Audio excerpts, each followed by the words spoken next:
Hey everyone! Today I'm diving into a hot topic that's been buzzing around the internet: dopamine detoxing.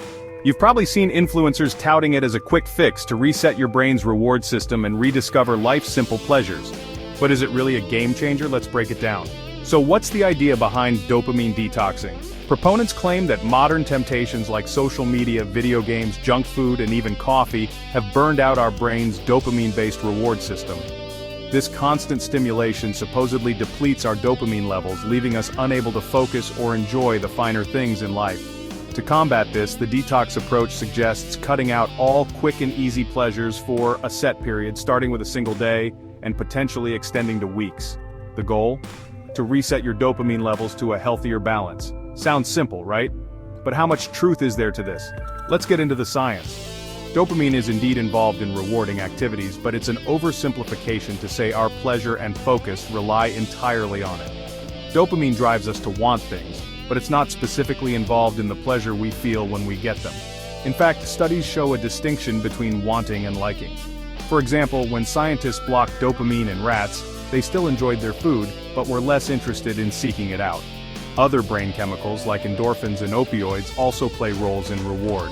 So, trying to reset your dopamine levels by avoiding fun activities might not make you any happier.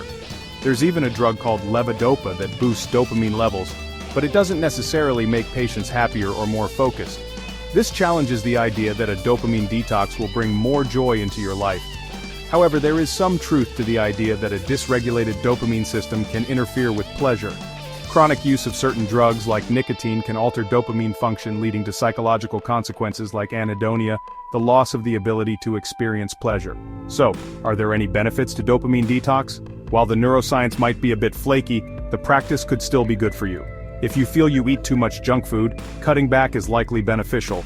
But there's little rigorous scientific research on disconnecting from specific activities like social media. Interestingly, some studies on digital detoxes like device-free retreats suggest benefits like improved emotional recognition. But the lack of scientific rigor makes it hard to draw strong conclusions. In the end, the dopamine detox framework might help you break unwanted habits by encouraging you to abstain from certain activities for a set period. This approach isn't cutting-edge neuroscience, but it's a basic productivity and lifestyle hack that might be worth trying. Just remember, it's not guaranteed to be effective. You might experience a rebound effect where the activities seem even more appealing afterward. Instead of going cold turkey, try reducing unwanted behaviors gradually.